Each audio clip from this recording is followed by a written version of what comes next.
નર્મદામાં ધોધમાર વરસાદથી મેણ નદીમાં પાણી આવક નોંધાઈ છે। તિલકવાડાથી પસાર થતી નદીમાં પૂર જેવી સ્થિતિ સર્જાઈ। પાણીની ભારે આવકને પગલે રસ્તો વાહન ચાલકો માટે બંધ કરાયો।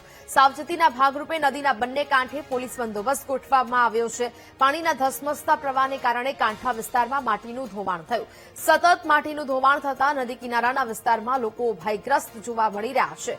કાંઠા વિસ્તારના દ્રશ્યો માટીનું ધોવાણ થયું છે અને જેને કારણે કિનારાના વિસ્તારમાં લોકોમાં જે ભય જોવા મળી રહ્યો છે। મેણ નદીમાં સતત પાણીની આવક હાલ તો નોંધાઈ રહી છે, જેને કારણે રસ્તો વાહન ચાલકો માટે બંધ થઈ ગયો છે। પાણીનો ધસમસતો પ્રવાહ અને કાંઠા વિસ્તારમાં સતત માટીનું ધોવાણ થઈ રહ્યું છે। બંને કાંઠે હાલ તો પોલીસનો ચુસ્ત બંદોબસ્ત ગોઠવાયો છે।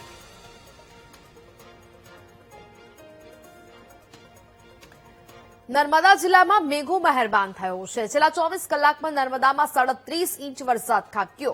ભારે વરસાદને લઈને વડિયાની સત્યમનગર સોસાયટીમાં પાણી ભરાયું। સોસાયટીમાં ઘૂંટણસમાં પાણી ભરાતા સ્થાનિકો હેરાન થયા છે। તાત્કાલિક પાણીના નિકાલની વ્યવસ્થા કરવા સ્થાનિકો દ્વારા માંગ કરવામાં આવી રહી છે। સત્યમનગર સોસાયટીના દ્રશ્યો કે જ્યાં સોસાયટી પાણીમાં ગરકાવ થઈ છે। નર્મદામાં ભારે વરસાદ વરસ્યો અને ત્યારબાદ અનેક વિસ્તારો છે તે પાણીમાં ગરકાવ થયા છે। સત્યમનગર સોસાયટીના દ્રશ્યો 24 કલાકમાં 37 ઇંચ જેટલો વરસાદ વરસ્યો છે। હાલ તો સોસાયટીઓ પાણીમાં ગરકાવ થતા તાત્કાલિક પાણીના નિકાલ વ્યવસ્થા કરવાની સ્થાનિકો દ્વારા માંગ કરવામાં આવી રહી છે। જે પ્રકારે આ દ્રશ્યો સામે આવી રહ્યા છે કે જ્યાં એક બાજુ નદીકાંઠાના જે વિસ્તારો છે ત્યાં સતત માટીનું ધોવાણ થઈ રહ્યું છે અને બીજી બાજુ સોસાયટીઓ છે તે પણ અનેક પાણીમાં ગરકાવ થઈ છે, જેને કારણે પાણીનો નિકાલ ન થતો હોવાના દાવા પણ લોકો કરી રહ્યા છે। વારંવાર સ્વાગતમાં, કલેક્ટરમાં, મામલતદારમાં બધે જ ફરિયાદ કરેલી, સીએમઓમાં બી ફરિયાદ કરેલી છે, એનો કોઈ નિકાલ કરેલો નથી અત્યાર સુધીમાં। આજુબાજુ બધી સોસાયટીનું પાણી આ સત્યમનગરમાં જ ભરાય છે અને કલેક્ટરમાં અત્યારે બી નિકાલ માટે આવેલા તે સહયોગ આપી ગયા છે, પણ હજુ બી નિકાલ થતો નથી।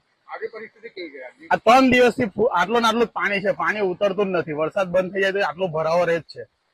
અમારી ગાડીઓમાં પાણી ભરેલું જ રહે છે। બધી ગાડીઓમાં બધાના ઘરે 55 ફૂટના પથ્થર માલેલા રાખેલા હોય છે।